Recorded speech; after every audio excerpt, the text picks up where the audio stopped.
Bonsoir, bienvenue pour ce 30e apéro poésie. Nous sommes jeudi 16 avril 2020. Il est 18h30 à Paris et 12h30 seulement à Santiago du Chili où je vous entraîne aujourd'hui pour rendre hommage au grand écrivain Luis Sepúlveda qui nous a quittés aujourd'hui, atteint par le coronavirus.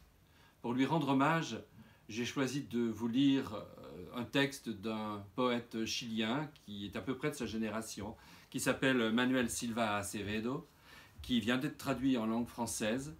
Le texte que je vais vous lire s'intitule Lobos y Ovejas, en espagnol, loups et brebis. Et comme les textes de certains textes de Sepúlveda, c'est une fable animalière.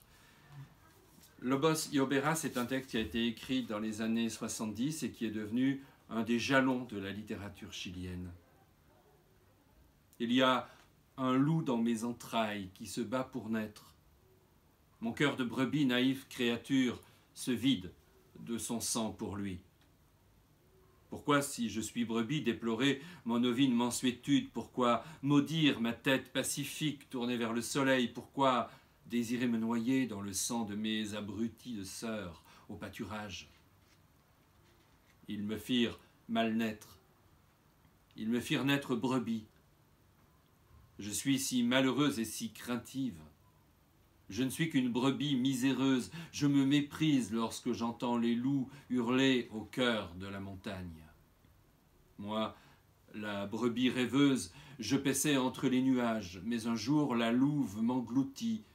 Et moi, la stupide Aniel, je connus alors la nuit, la véritable nuit. Et là, dans les ténèbres de ces entrailles de louve, soudain, je me sentis loup. Ma parole d'honneur, dit le loup. Je ne veux que t'aimer, je ne te ferai aucun mal.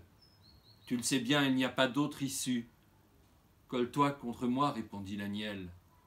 Le loup la regarda de ses yeux ardents. Elle lui rendit un regard brûlant. Longtemps ils se regardèrent. Le loup et l'Aniel firent ce rêve. L'un dans la montagne où cogne le vent, l'autre dans l'enclos piétiné par ses propres sœurs. Le berger et la louve cherchaient l'Aniel. Poursuivant la furtive, ils défièrent le versant, se retrouvèrent les deux, bâtons et griffes. Le berger fut plus adroit, la louve vaincue.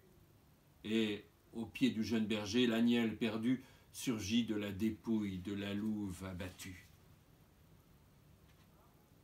Le berger se trompe. Le loup lui-même se trompe.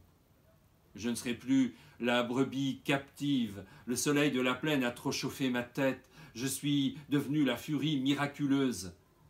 J'ai déjà ma place parmi les bêtes féroces. Protège-toi, berger. Protège-toi de moi, loup à l'affût. Protège-moi. Et vous aussi, protégez-vous. Misez sur la poésie et la littérature pour le faire, comme le disait Luis Sepúlveda, dans l'histoire d'une mouette et du chat qui lui a appris à voler. Il ne sait peut-être pas voler avec des ailes d'oiseau, mais il sait voler avec des mots.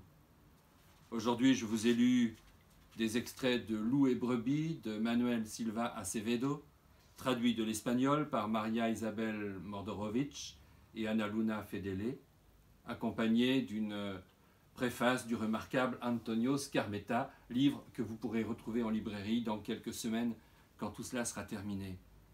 Moi, je vous donne rendez-vous demain pour un 31e apéro poésie.